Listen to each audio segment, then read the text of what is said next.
चंद्रगुप्त द्वितीय विक्रमादित्य गुप्त शासक, समय लगभग 375 ईस्वी से 415 ईस्वी तक। चंद्रगुप्त द्वितीय विक्रमादित्य को जानने के महत्वपूर्ण साधन या स्रोत साहित्य में कालिदास के ग्रंथ, विदेशी विवरण में चीनी यात्री फायान का यात्रा वृतांत, अभिलेख के अंतर्गत मथुरा स्तंभ एवं शिलालेख, उदयगिरी के 2 लेख, गढ़वा अभिलेख तथा सांची से प्राप्त अभिलेख, सिक्कों में स्वर्ण, रजत एवं ताम्र के विविध प्रकार के सिक्के जो उसके द्वारा प्रचलित करवाए गए थे। समुद्रगुप्त के बाद उसकी प्रधान महिषी दत्त देवी से उत्पन्न पुत्र चंद्रगुप्त द्वितीय गुप्त राजवंश का सर्वाधिक महत्वपूर्ण और शक्तिशाली शासक बना। गुप्त लेखों में उसे तत्परिग्रहित यानी कि समुद्रगुप्त के द्वारा चुना गया कहा गया है। कुछ विद्वान इस आधार पर प्रतिपादित करते हैं कि स्वयं समुद्रगुप्त ने ही चंद्रगुप्त को अपना उत्तराधिकारी मनोनीत किया था, और ये मत रामगुप्त की ऐतिहासिकता का पूर्णतः निषेध करते हैं। रामगुप्त की ऐतिहासिकता के बारे में हम अलग से अध्ययन करेंगे। वैसे रामगुप्त के अस्तित्व को अस्वीकार नहीं किया जा सकता, क्योंकि ऐसे कुछ साक्ष्य मौजूद है जो रामगुप्त की ऐतिहासिकता का समर्थन करते हैं। ऐसी स्थिति में यह निष्कर्ष निकालना तर्कसंगत लगता है कि तत्परिग्रहित शब्द का प्रयोग निष्ठा प्रदर्शित करने के लिए किया गया है। चंद्रगुप्त की प्रथम ज्ञात तिथि गुप्त संवत 61 अर्थात 380 ईस्वी है, जो उसके मथुरा स्तंभ लेख में प्राप्त होती है। यह लेख उसके शासनकाल के 5वें वर्ष का है। ऐसा ज्ञात होता है कि चंद्रगुप्त ने 375 ईस्वी में अपना शासन प्रारंभ किया था और उसकी अंतिम तिथि गुप्त संवत 93 है, यानी कि 412 ईस्वी। इसे स्पष्ट है कि वह इस समय शासन कर रहा था। चंद्रगुप्त के पुत्र कुमारगुप्त प्रथम के राज्यकाल की पहली तिथि गुप्त संवत 96 यानी कि 415 ईस्वी उसके बिलसत लेख में अंकित है, जो कि इस बात का सूचक है कि इस तिथि तक चंद्रगुप्त का शासन समाप्त हो चुका था। अतः अभिलेखीय स्रोतों के आधार पर इस निष्कर्ष पर पहुंचा जा सकता है कि चंद्रगुप्त ने 375 ईस्वी से 415 ईस्वी के मध्य लगभग 40 वर्षों तक शासन किया। इस दीर्घकालीन शासन में गुप्त वंश ने राजनीतिक एवं सांस्कृतिक दोनों ही दृष्टियों से अभूतपूर्व प्रगति की तथा उन्नति की चोटी पर पहुंचे। वस्तुतः उसका शासनकाल गुप्त इतिहास के सर्वाधिक गौरवशाली युग का प्रतिनिधित्व करता है। चंद्रगुप्त के विभिन्न नाम। चंद्रगुप्त द्वितीय का एक अन्य नाम देव भी था और उसे देवगुप्त, देवराज, देवश्री आदि भी कहा गया है। विक्रमांक, विक्रमादित्य, परम भागवत आदि उसकी सुप्रसिद्ध उपाधियां थी। इससे जहाँ एक और उसका अतुल पराक्रम सूचित होता है, तो वहीं दूसरी ओर धर्मनिष्ठ वैष्णव होना भी सिद्ध होता है।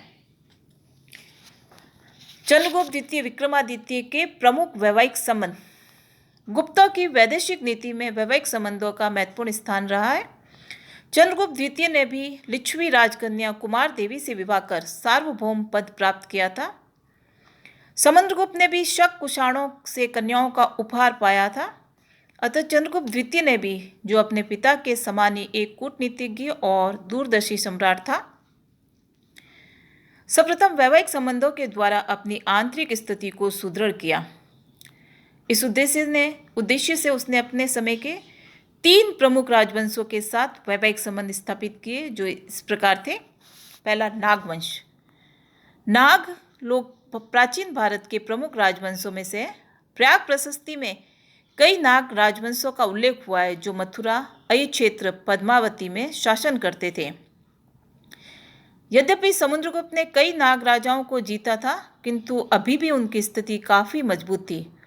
उनका सहयोग प्राप्त करने के लिए चंद्रगुप्त ने नाग राजकुमारी कुबेर नागा के साथ विवाह किया था। इस विवाह संबंध से चंद्रगुप्त को एक पुत्री प्राप्त हुई थी, जिसका नाम प्रभावती गुप्ता रखा गया था। प्रभावती गुप्ता के पूना ताम्रपत्र में उसने अपनी माता को नागकुल संभूता यानी नागकुल में उत्पन्न कहा है।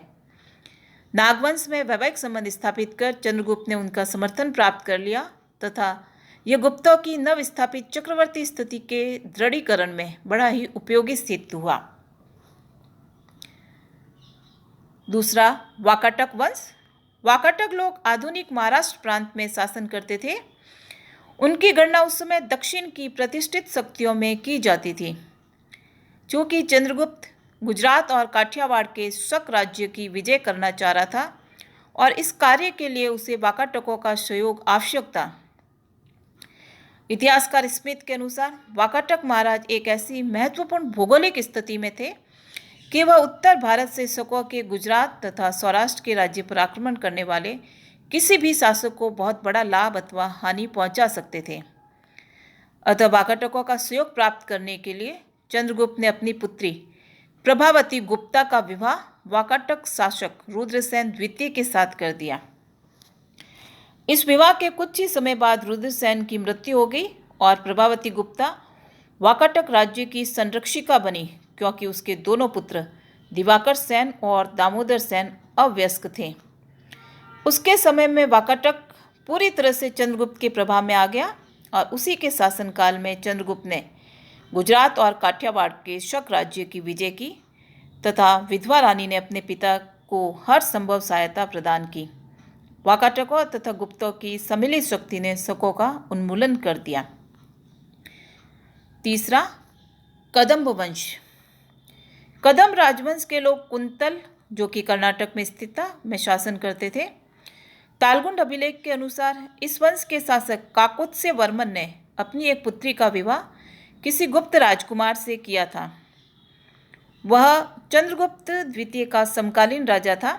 अतः अनुमान किया जाता है कि चंद्रगुप्त के पुत्र कुमारगुप्त प्रथम का विवाह कदंब वंश में हुआ था। भोज के श्रृंगार प्रकाश तथा सैमेंद्र की औचित्य विचार चर्चा ग्रंथों से पता चलता है कि चंद्रगुप्त ने कालिदास को अपना दूत बनाकर कुंतल नरेश के दरबार में भेजा था। कालिदास ने वापस आकर अपने सम्राट को सूचित किया कि कुंतल नरेश ने अपने शासन का भार चंद्रगुप्त के ऊपर ही डाल दिया और वह स्वयं भोग विलास में लिप्त हो गया। इस वैवाहिक संबंध से चंद्रगुप्त की ख्याति सुदूर दक्षिण तक फैल गई।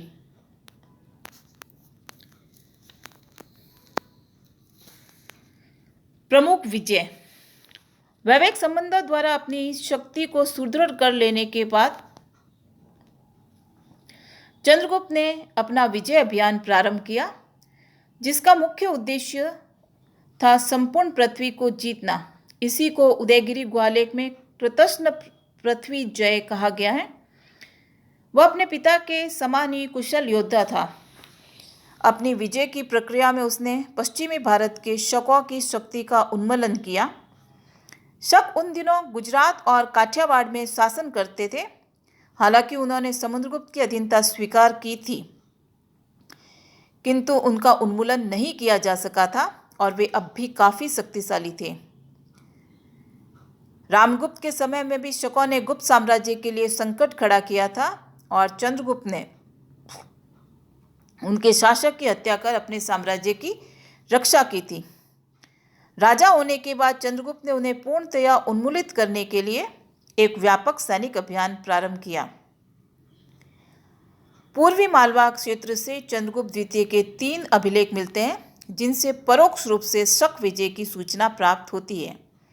प्रथम अभिलेख भिलसा के समीप उदयगिरी पहाड़ी से मिला है और यह उसके संधि विग्रह सचिव वीरसेन का है।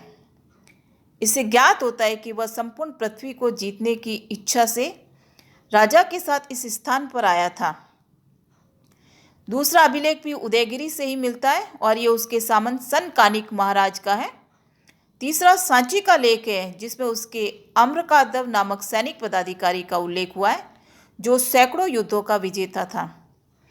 इन तीनों अभिलेखों में सम्मिलित साक्ष्य से प्रकट होता है कि चंद्रगुप्त पूर्वी मालवा में अपने सामंतों और उच्च सैनिक अधिकारियों के साथ अभियान पर गया था और इस अभियान का उद्देश्य निश्चय ही पूर्वी मालवा के ठीक पश्चिम में स्थित शक राज्य को जीतना था। उस वक्त शक शासक रुद्र सिंह तृतीय था, जो कि चंद्रगुप्त का प्रतिद्वंदी था। युद्ध में उसे मार डाला गया और उसका गुजरात काठियावाड़ का राज्य गुप्त साम्राज्य में सम्मिलित कर लिया गया। चंद्रगुप्त द्वितीय ने इस विजय के पश्चात शक मुद्राओं के अनुकरण पर चांदी के सिक्के उत्कीर्ण करवाए और उन्हें शक राज्य में प्रचलित करवाया था। रुद्र सिंह तृतीय के कुछ चांदी के सिक्के ऐसे भी मिलते हैं जो चंद्रगुप्त द्वारा पुनरांकित करवाए गए थे। इन सिक्कों के प्रमाण से भी शक राज्य पर उसका आधिपत्य सूचित होता है। चंद्रगुप्त के व्याघ्र शैली के सिक्के भी उसकी गुजरात काठियावाड़ की विजय के प्रमाण हैं, क्योंकि भारत के इसी भाग में सिंह अधिक पाए जाते हैं और यह शक विजय संभवतः 5वीं सदी के प्रथम दशक में की गई थी। यह निश्चित रूप से एक महान सफलता थी। इसके साथ ही 3 शताब्दियों से भी अधिक समय के शासन के पश्चात पश्चिमी क्षत्रपों के वंश का अंत हुआ और पश्चिमी भारत से विदेशी आधिपत्य की समाप्ति हुई। इस शक विजय ने चंद्रगुप्त की ख्याति को भी फैला दिया और भारतीय अनुश्रुतियाँ उसे सकारी के रूप में स्मरण करती हैं तथा इस विजय की चर्चा अनेक साहित्यिक ग्रंथों में भी हुई है। संभवतः अपनी इसी उपलब्धि के बाद उसने विक्रमादित्य की उपाधि ग्रहण की। शक राज्य के गुप्त साम्राज्य में मिल जाने से उसका विस्तार पश्चिम में अरब सागर तक हो गया। चंद्रगुप्त की शक विजय ने आर्थिक दृष्टि से भी गुप्त साम्राज्य की समृद्धि में योगदान दिया, क्योंकि इसके परिणाम स्वरूप पश्चिमी समुद्र तट पर स्थित प्रसिद्ध बंदरगाह भृगु कच्छ, जो कि भड़ोच के नाम से भी जाना जाता है, के ऊपर उसका नियंत्रण स्थापित हो गया। इसके माध्यम से पाश्चात्य विश्व के साथ गुप्त साम्राज्य का व्यापार वाणिज्य घनिष्ठ रूप से होने लगा, जो कि देश की आर्थिक प्रगति में सहायक बना।